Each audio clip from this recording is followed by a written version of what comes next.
तो गाइज हमारा यूनिट 2 का डिस्कशन चल रहा था, उसमें हमने एंटी अंजाइनल ड्रग्स के बारे में पढ़ा है और वैसोडाइलेटर्स के बारे में हमने पढ़ा है। कैल्शियम चैनल ब्लॉकर्स को तो हमने सफ़ा सर्च कर दिया है। डायूरेटिक्स को तो आप पूछो ही मत, जस्ट आप प्रीवियस वीडियो जाके देखिए, पूरा डायूरेटिक्स पूरा कंप्लीट कर दिया है मैंने। और फैंटास्टिक वीडियो में फैंटास्टिक तरीके से मैकेनिज्म ऑफ एक्शन SAR सब कुछ जो है ना एक सिस्टमेटिक वे में जो है ना आपको मैं कंप्लीट करके दिया हूँ। नेक्स्ट हमारा यूनिट 2 का लास्ट कॉन्सेप्ट है, वो है हमारा anti hypertensive agent. Guys anti hypertensive agent, ठीक है, ये सभी जो ड्रग्स है ना, ये प्रॉपर क्लासिफिकेशन नहीं है, हम क्लासीफाई करेंगे इसको पहले, उसके बाद में जो है ना 1 बाय 1 उस क्लासीफाइड करे हुए ड्रग्स के बारे में डिस्कस करेंगे। और मिथाइल डोपा इसके अंदर एक स्पेशल है, क्योंकि ये स्टार मार्क पर है, इसका हम सिंथेसाइज भी देखना पड़ेगा और इसका जो है ना हमको यूजर साइड इफेक्ट्स तो सभी के सेम है, और इसका SAR भी हम देखेंगे, किस तरह से काम करता है वो भी हम देखेंगे। और गाइज वीडियो को अगर आप नहीं है तो चैनल को सब्सक्राइब कर ले और लास्ट तक बने रहिए। चलिए स्टार्ट करते हैं। सबसे पहले आपको पता है कि हाइपर टेंशन मतलब क्या। हाइपर माना ज़्यादा, टेंशन मतलब प्रेशर, मतलब फोर्स क्रिएट होना, ज़्यादा फोर्स क्रिएट होना ब्लड वेजल्स के अंदर। अगर ज़्यादा फोर्स क्रिएट हो गया तो क्या होगा, ब्लड जो है ना रश करेगा, फास्ट हो जाएगा ब्लड। अगर ब्लड फास्ट हो गया तो क्या होगा, इंक्रीज़ हो जाएगा ब्लड प्रेशर के अंदर। ओके, इतना ही सिंपल है, कुछ भी नहीं। अगर ब्लड फास्ट हो गया ब्लड वेजल्स के अंदर, ब्लड फास्ट मतलब ब्लड इंक्रीज मतलब ब्लड प्रेशर इंक्रीज होना। ओके, प्रेशर अगर इंक्रीज हो गया उसी को हम हाइपरटेंशन कहते हैं। It is defined as the physiological condition where there is an increase in the arterial blood pressure above normal. Normal से ऊपर अगर कुछ चले गया तो उन्हें हम क्या कहते हैं, हाइपरटेंशन। ओके, ये है हमारा normal blood pressure level, arterial normal blood pressure level, वो है 120/80 mmHg। ठीक है, अभी ये 120 जो आपको दिख रहा है ना, ये 120 है सिस्टोलिक ब्लड प्रेशर। ओके, और 80 जो है ना ये डायस्टोलिक ब्लड प्रेशर है, ये आपको पता ही है। Then an individual is hypertensive when blood pressure is greater than 140/90। अगर आपके सिस्टोलिक ब्लड प्रेशर 140 से ज़्यादा हो गया, डायस्टोलिक ब्लड प्रेशर 90 से ज़्यादा हो गया, तब उस पेशेंट को हम, उस इंडिविजुअल को हम हाइपरटेंसिव कहेंगे। ठीक है, आपको ब्लड वेजल दिख रही है गाइस। ओके, मतलब प्रेशर इंसर्ट होना, इधर फोर्स का प्रेशर हो जाना, ब्लड आर्टरीज का जो है ना एकदम कॉन्ट्रैक्ट हो जाना। नेक्स्ट देखो, हाइपोटेंशन मतलब क्या, या इसे ही हम पढ़ेंगे। हाइपोटेंशन जस्ट अपोजिट है हाइपरटेंशन का, decrease in BP then the normal. अगर BP नॉर्मल से कम हो गए, कम मतलब 90/60 mmHg। ओके, अगर 90/60 mmHg हो गई तो वो जो है ना इंडिविजुअल लो ब्लड प्रेशर माना जाएगा, मतलब हाइपोटेंशन माना जाएगा। अब ये हमारा हाइपरटेंशन ये 2 फॉर्म के अंदर डिवाइडेड है। कितने फॉर्म के अंदर, हाँ बेटा 2 फॉर्म के अंदर। सबसे पहला है प्राइमरी हाइपरटेंशन, इसको हम एक और नाम से जानते हैं, वो है essential hypertension. Second one is secondary hypertension, उसको हम मैलिग्नेंट हाइपरटेंशन कहते हैं।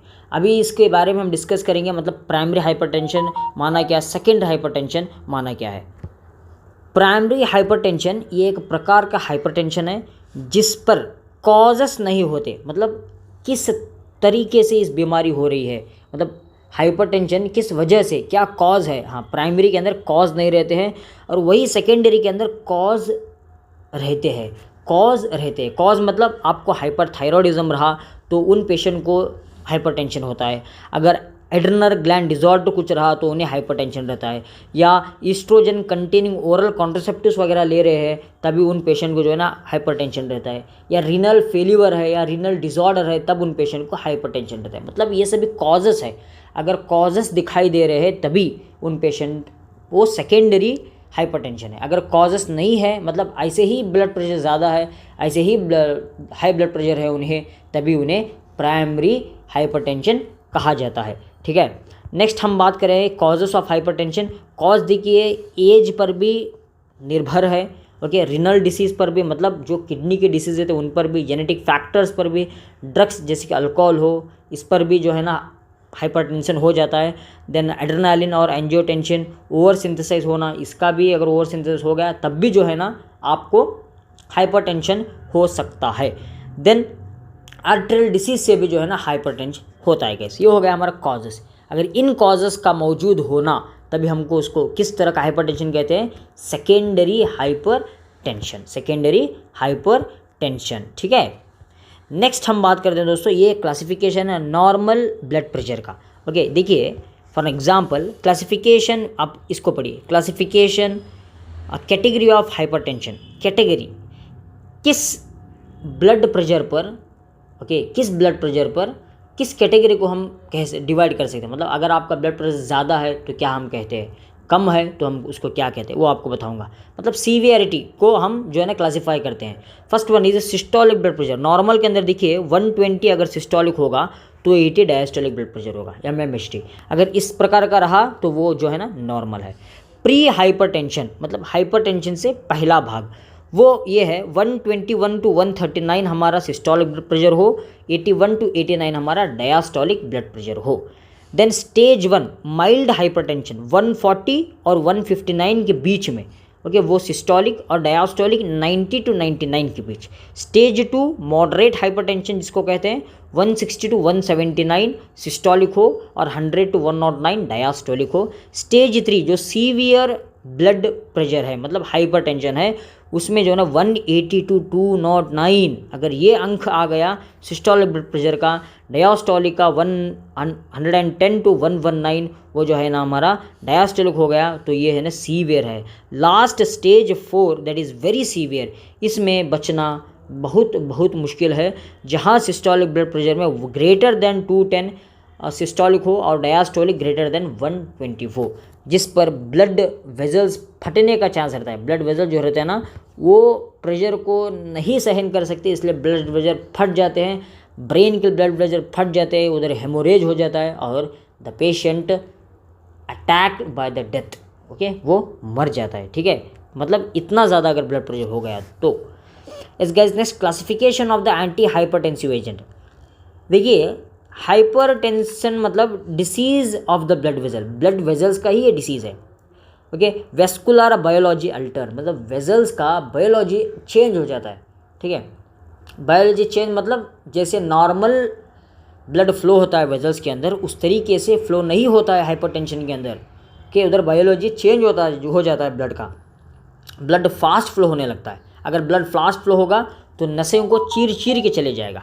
ठीक है, नेक्स्ट ट्रीट द वैस्कुलेचर, हमें तभी क्या करना है, वैस्कुलेचर मतलब इन वेजल्स को ट्रीट करना है by some of the therapeutic options. अभी वो थेरेपेटिक ऑप्शंस है क्या, वही है हमारे एंटी हाइपरटेंसिव एजेंट, जो हम आगे बात करेंगे क्लासिफिकेशन पर। ठीक है, देखिएगा इस ये है हमारा, और क्लासिफिकेशन मैं आपको बताऊंगा। उससे पहले some symptoms of the hypertension, hypertension के सम सिम्टम्स मतलब if a individual is suffering from the hypertension, किस किस तरह के उसे सिम्टम्स आने लगते हैं। डिजीनेस हो जाता है उसे, फीलिंग फेंट सुस्तागी, फास्ट और irregular heart beat, feeling sick लगता है उसे।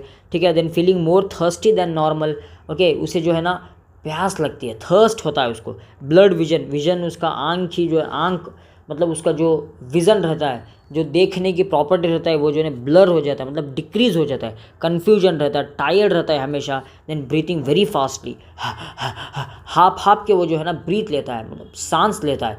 ये सब भी है इसके कॉमन सिम्टम्स। अगर हम क्लासिफिकेशन की बात करें तो गाइस सिंपल क्लासिफिकेशन है। फर्स्ट वन इधर देखिए डायूरेटिक्स। डायूरेटिक्स के बारे में हमने पहले ही डिस्कस किया है। उसके अंदर ये देखो थायाजाइड डायूरेटिक्स, हाइड्रोक्लोरथायाजाइड एग्जाम्पल है, क्लोरथायाजाइड भी एक एग्जाम्पल है। ओके, देन क्लोरथायाडोन भी एक एग्जाम्पल है। High ceiling diuretics, furosemide example है। हाई सीलिंग डायूरेटिक्स का और एक नाम क्या है, loop diuretics. Then potassium sparing diuretics, spironolactone, amiloride, ये एक डायूरेटिक्स के लिए एग्जाम्पल है। Then ACE inhibitors, captopril, enalapril, lisinopril, okay, ये सभी रामीप्रिल, ये सभी जो है ना ACE इनिबिटर्स मतलब angiotensin converting enzyme inhibitors. Then angiotensin receptor blockers, ये भी हमारा इस पर losartan, then candesartan, irbesartan, valsartan, telmisartan. Direct renin को इनहिबिट करने वाले aliskiren, then calcium channel blockers, verapamil, diltiazem, nifedipine, then felodipine, amlodipine, ये सभी हमने जो है ना डिस्कस किया है हमारे वो एंटी एंजाइनल ड्रग्स के अंदर। ठीक है, ये सभी का हमने डिस्कस किया है गाइस। और फिर एक बार हम इंपॉर्टेंट ड्रग्स के बारे में इधर डिस्कस करेंगे। ठीक है, फर्स्ट और थोड़ा classification, that is beta adrenergic blockers, उस पर propranolol, metoprolol, atenolol. Then beta alpha adrenergic blockers उसमें labetalol, carvedilol. Alpha adrenergic blockers prazosin आता है। देन सेंट्रल सिम्पैथोलाइटिक्स क्लोनिडिन और मिथाइल डोपा। इनमें जो है ना वेरी वेरी इंपॉर्टेंट ये है हमारा मिथाइल डोपा, जिसे अल्फा मिथाइल डोपा भी कहा जाता है। वैसोडाइलेटर्स उस पर जो है ना मिनॉक्सिडिल हो गया, हाइड्रोलाजाइन हो गया, ये सभी को हम डिस्कस करेंगे वन बाय वन। और ये सबसे ज़्यादा इंपॉर्टेंट हमारा जो है ना वो है सेंट्रल सिम्पैथोलाइटिक्स, ओके, जो सीएनएस पर एक्ट करता है, जाकर सेंट्रल नर्वस सिस्टम पर एक्ट करता है। अभी वो किस तरह से एक्ट करता है, क्या एक्ट करता है, वो हम आगे बात करेंगे। उस पर जो है ना क्लोनिडिन और मिथाइल डोपा, ये दो वेरी इंपॉर्टेंट ड्रग्स है। इस पर मिथाइल डोपा का आपको सिंथेसाइज और मैकेनिज्म ऑफ एक्शन आपको डीप में समझना है गाइस, ठीक है। सबसे पहले हम बात करते हैं ACE इनिबिटर्स। क्या? ACE inhibitors. अभी ACE इनिबिटर्स होते क्या है, इनका काम क्या है गाइस के ड्रग्स तो देखेंगे। सबसे पहले मैकेनिज्म के बारे में डिस्कस करते हैं, क्योंकि ये डीप में हमको नहीं जाना है, बस हमको ऊपर ऊपर देखना है। इधर स्ट्रक्चर्स वेरी इंपॉर्टेंट है हमें। अभी ACE इनिबिटर्स होते क्या है, देखिए ACE इनिबिटर्स ये फर्स्ट चॉइस ड्रग्स है फॉर हाइपरटेंशन। अगर पेशेंट हाइपरटेंसिव है, मतलब उसका ब्लड प्रेशर 130 बार 90 से ज़्यादा है, तभी उसको हम हाइपरटेंसिव पेशेंट कहते हैं। ओके, ये जो है ना ACE इनिबिटर फर्स्ट चॉइस है। ACE इनिबिटर्स वो इनहिबिट करते हैं conversion of A1 to A2 for the therapy of hypertension. एक बात आप याद रखिए, देखिए नॉर्मल हमारा जो है ना नॉर्मल सिस्टम, ये होता क्या है, एंजियोटेंसिन 1 जो है ना ये जाकर एंजियोटेंसिन 2 को एक्टिवेट करता है इन the presence of the ACE enzymes, ठीक है। ACE एंजाइम्स की मौजूदगी में एंजियोटेंसिन 1 जो है ना एंजियोटेंसिन 2 को कन्वर्ट करता है, ओके। तभी हमारा जो है ना BP इंक्रीज़ हो जाता है। BP क्या होता है हमारा, इंक्रीज़ हो जाए, मतलब नॉर्मल जैसे रहते हैं। अगर ऑटोमेटिक हमारा BP लो हो गया, तभी एंजियोटेंसिन 1 जो है ना with help of the enzyme angiotensin converting enzyme, इससे जो है ना एंजियोटेंसिन 2 हो जाएगा जब नॉर्मल हमारा अगर BP लो हो गया। हाँ, अगर एकदम हाई हो गया, हाई ब्लड प्रेशर है, तभी हम करते क्या है, इसको इनहिबिट करते हैं, मतलब एंजियोटेंसिन कन्वर्टिंग एंजाइम को इनहिबिट करेंगे। अगर इसका इनहिबिशन हो गया तो AI जो है ना A1 मतलब एंजियोटेंसिन 1 जो है ना वो एंजियोटेंसिन 2 को कन्वर्ट नहीं होगा। अगर नहीं होगा तो आपकी BP इंक्रीज नहीं होगी। यही बताया गया है।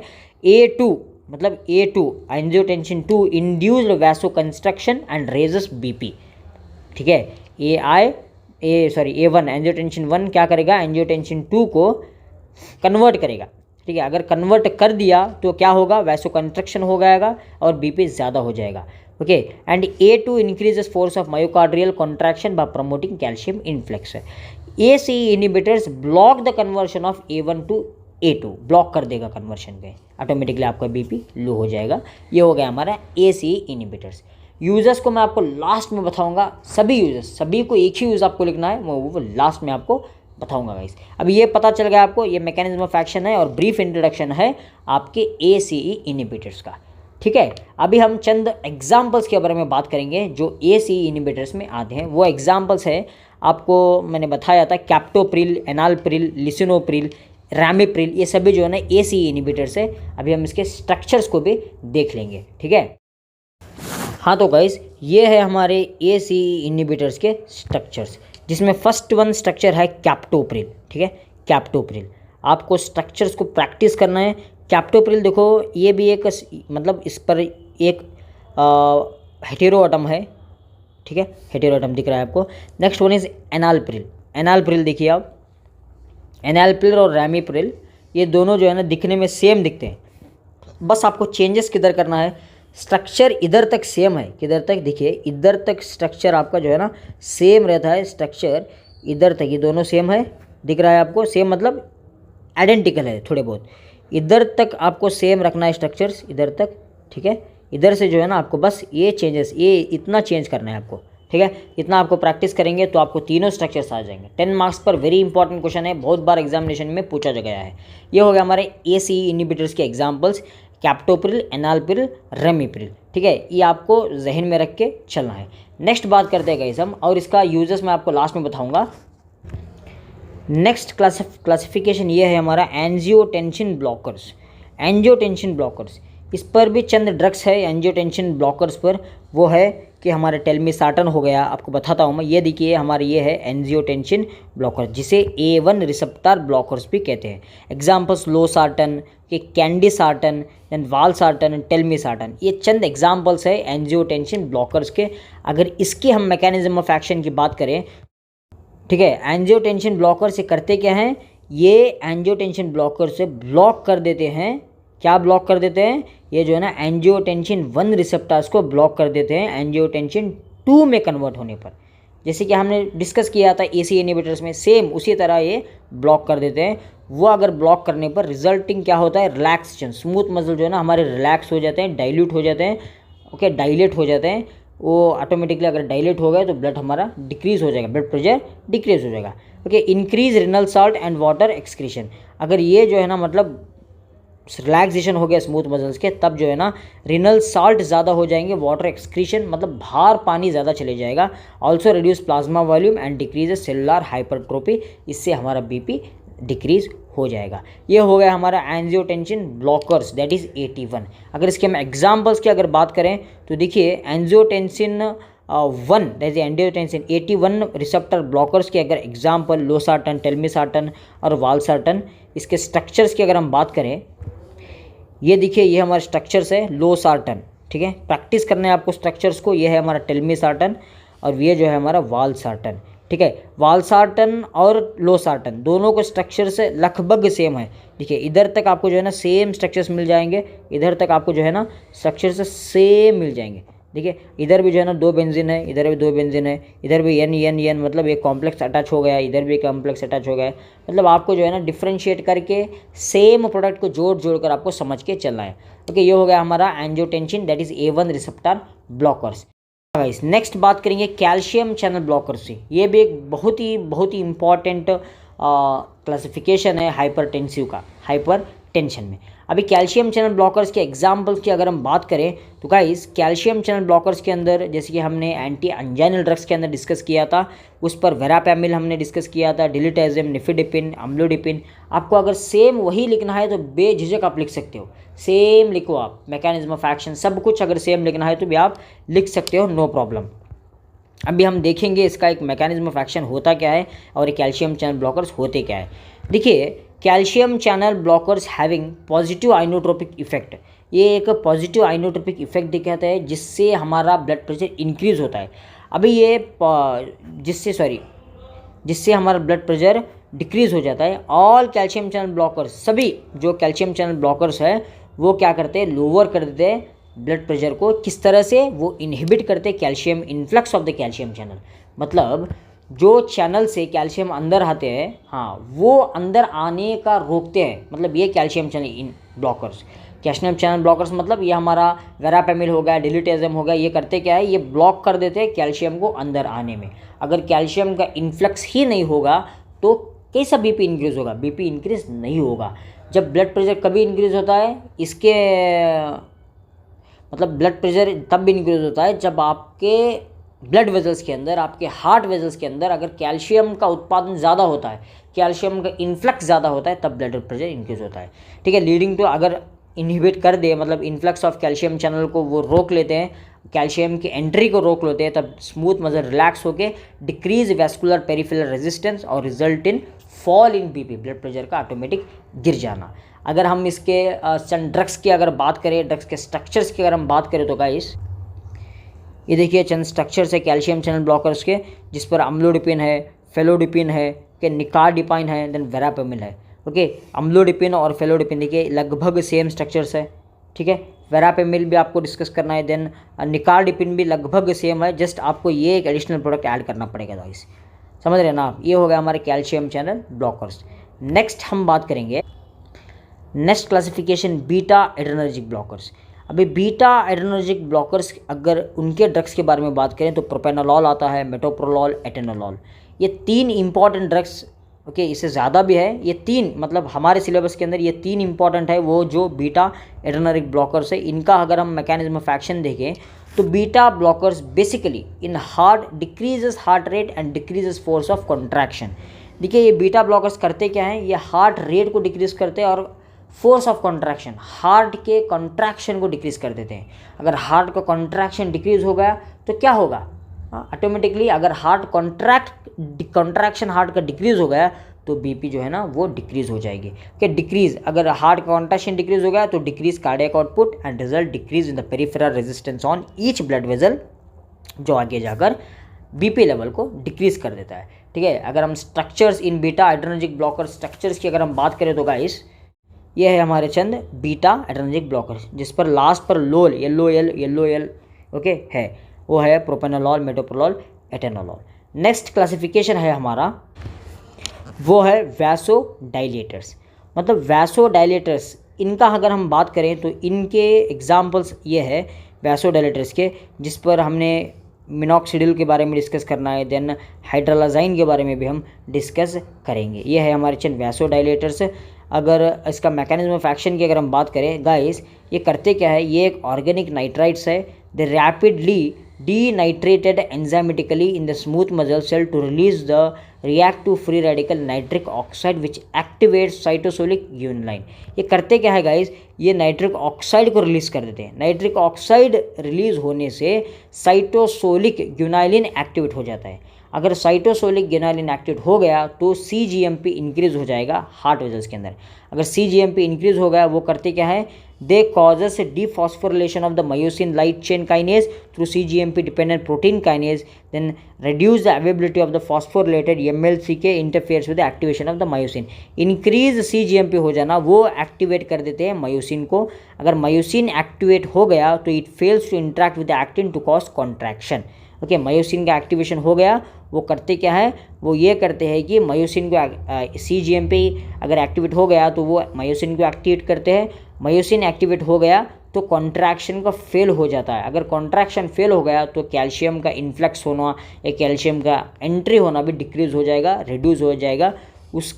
उसके बाद जो है ना हमारा रिलैक्सेशन प्रोसेस कैरी होगा। मतलब ये सभी होने से कंट्रीब्यूटिंग टू रिलैक्सेशन हमें मिल जाएगा। मतलब हमारे ब्लड वेजल्स के अंदर, आर्टरीज के अंदर रिलैक्सेशन हो जाएगा। रिलैक्स हो गया तो ऑटोमेटिकली ब्लड प्रेशर डिक्रीज हो जाएगा। ठीक है, अगर इनके एग्जाम्पल्स की अगर हम बात करें तो गाइस ये है हमारे चंद वैसोडाइलेटर्स, जिस पर हाइड्रोलाजाइन भी है, मिनॉक्सिडिल भी है और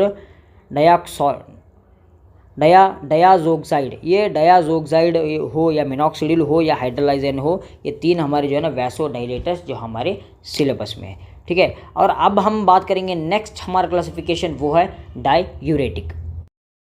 डायूरेटिक का एक कॉमन फंडा होता क्या है, देखिए डायूरेटिक्स जस्ट वो करते क्या है, सोडियम और क्लोरीन को बॉडी से बाहर निकाल देते हैं। ठीक है, मतलब ये सोडियम, क्लोरीन और वाटर, ये तीनों को ये क्या करते हैं, बॉडी से बाहर निकालते हैं जितना हो सके उतना।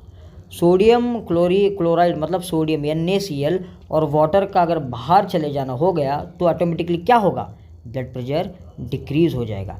मतलब सोडियम और क्लोरीन के रिटेंशन की वजह से ही ब्लड इंक्रीज़ होता है, ब्लड प्रेशर इंक्रीज़ होता है।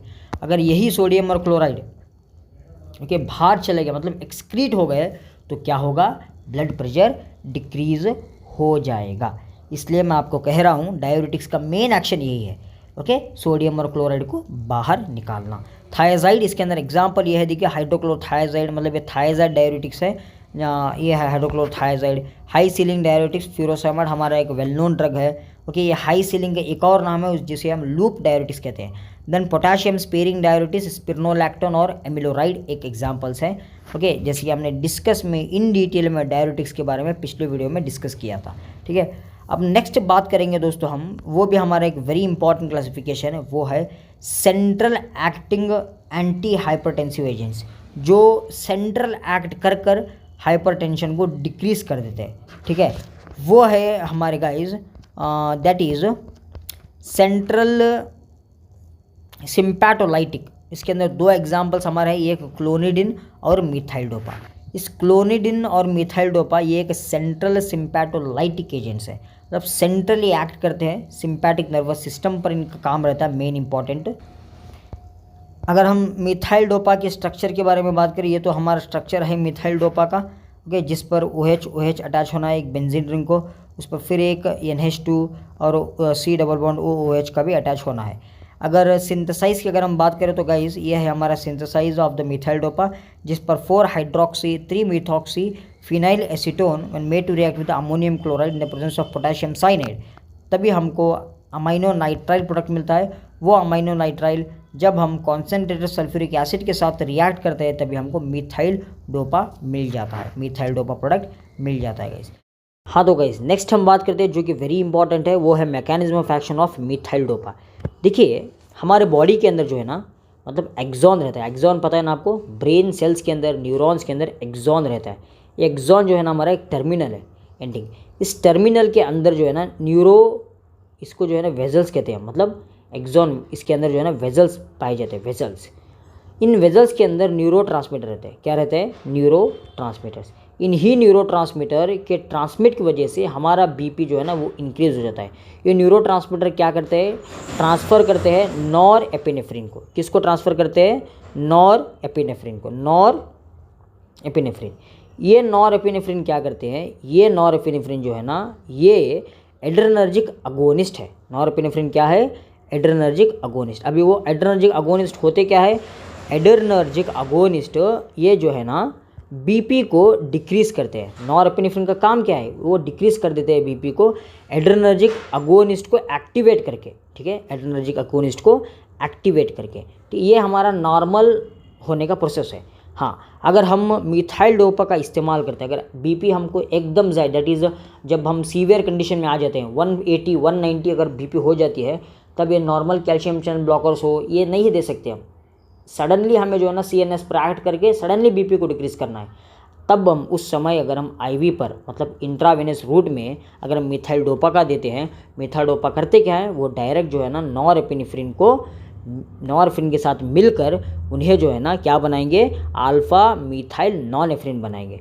वो अल्फ़ा मिथाइल नॉनेफ्रिन 10 गुना ज़्यादा स्ट्रॉन्ग है नॉनएपिनेफ्रिन के मुकाबले में।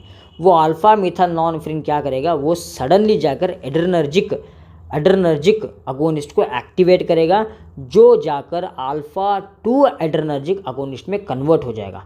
अल्फ़ा 2 एड्रेनर्जिक अगोनिस्ट क्या करेगा? वो बाइंड करेगा अल्फ़ा 2 एड्रेनर्जिक रिसेप्टर्स को। ओके, वो अल्फ़ा 2 एड्रेनर्जिक रिसेप्टर्स क्या करेंगे? बीपी को डिक्रीज़ कर देंगे सडनली। अगर बीपी डिक्रीज़ हो गया तो इंसान की जान बच सकती है। कि यही है इसका एक मैकेनिज्म। आपको मैं पढ़ के बताऊंगा। मिथाइल डोपा ये एक प्रो ड्रग है। It is metabolised in the central nervous system. समझ में आ गया ना?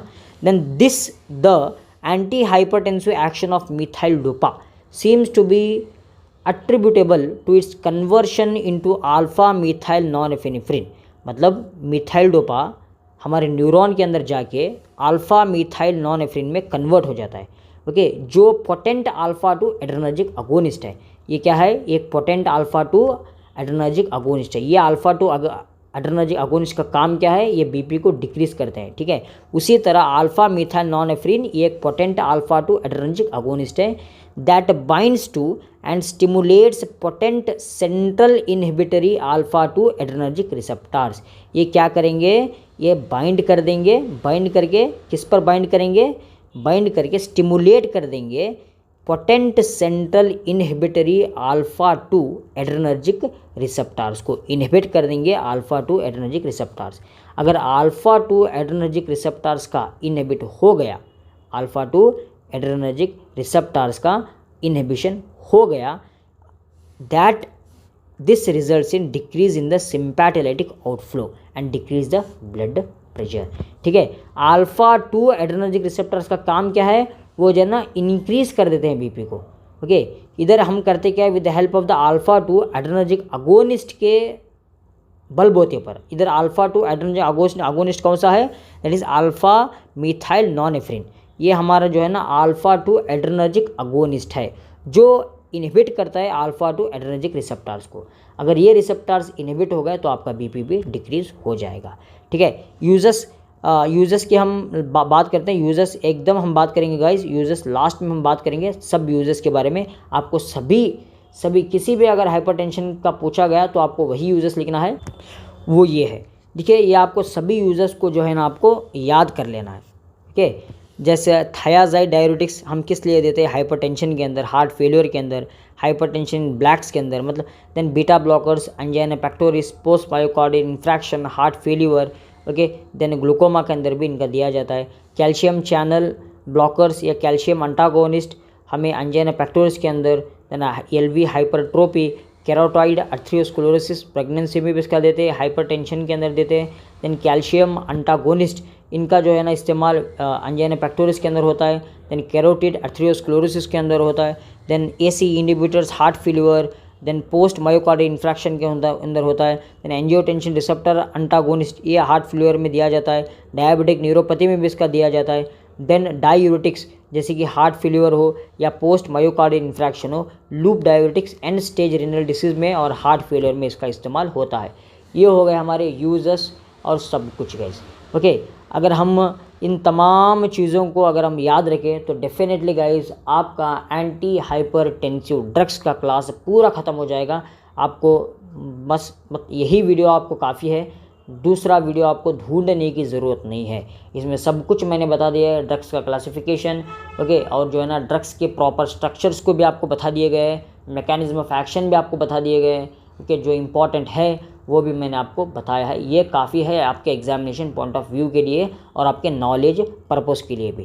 गाइस अगर आपको नोट्स चाहिए इस एंटी हाइपरटेंसिव एजेंट्स की, आपको डिस्क्रिप्शन के अंदर लिंक मिल जाएगा, वो लिंक पर क्लिक कीजिए और यूनिट 2 के नोट्स आप डाउनलोड कर सकते हो। प्रीवियस वीडियो में भी आप जाइए और यूनिट 2 के नोट्स उधर भी आपको जो है ना जितना मैंने लेक्चर किया है उतना आपको नोट्स मिल जाएंगे गाइज। और ये वेरी इंपॉर्टेंट सेशन चल रहा है, आपको चैनल को सब्सक्राइब करना है और जो है ना दोस्तों के साथ आपको शेयर भी करना है गाइज, ठीक है। प्लेलिस्ट में आपको यूनिट 2 का पूरा एक बैकग्राउंड मिल जाएगा। यूनिट 1 हमने कंप्लीट कर लिया है, यूनिट 2 भी कंप्लीट कर लिया है, अब बचता है हमारा नेक्स्ट, वो है यूनिट 3, ठीक है। नेक्स्ट वीडियो में हमने यूनिट 3 के बारे में भी देखना है। तो गाइज थैंक यू।